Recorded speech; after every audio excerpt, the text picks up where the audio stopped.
Саба районунан 75 кишиден тұрған Ғаилә Республика шәҗәрә фестивалында җиңүче булды.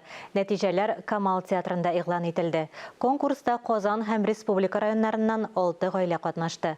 Татарстанның бой шәҗәрәләре гаиләләре белән Ләлә Зәйнуллин танышып кайтты. Шәҗәрә гаилә көзгесе үткәннәрне киләчәк белән тоташтыручы шәҗәрә агачын күрергә килүчеләрне ипитоз якты йөз белән каршы алдылар. Әлбәттә, бәйрәм өстәле халкыбызның традицион тәм-томнарына да бай. Гаилә тормышның нигезе.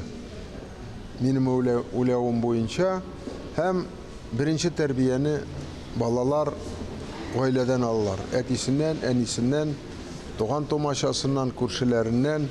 Менә шулай иттереп, иң яхшы элек-электән килә торган гореф-гадәтләре дип әйтәбез бит инде. Традициялар, ул бит инде каяндыр күктән төшеп килми. Менә шулай тәрбияләгән, тарихтан тарихка, елдан елга, буыннан буынга сакланып калгач, димәк, бу җәмгыять гаиләдән башланып, менә республикага тарала, бөтен Россиягә тарала.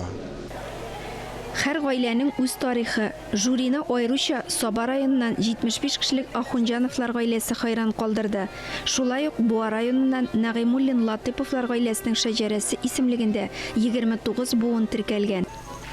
Тарихта без излебез фестивальнең максаты гаилә элемтәләрен, буыннар бәйләнешен ныгытуга, нәсел тамырларына һәм туган як тарихына кызыксыну уяту. Үзләренең нәсел шәҗәрәләрен сәхнәдә 6 гаилә тәкъдим итте. Аларның презентациялар арасында Салават Фәтхетдинов, Илмира Калимуллина һәм Сәйдә Мөхәммәтҗанова чыгыш ясады.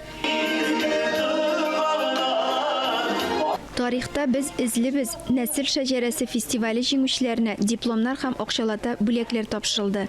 Ләлә Зәйнуллина, Диана Дасаева. Татарстан яңалыклары.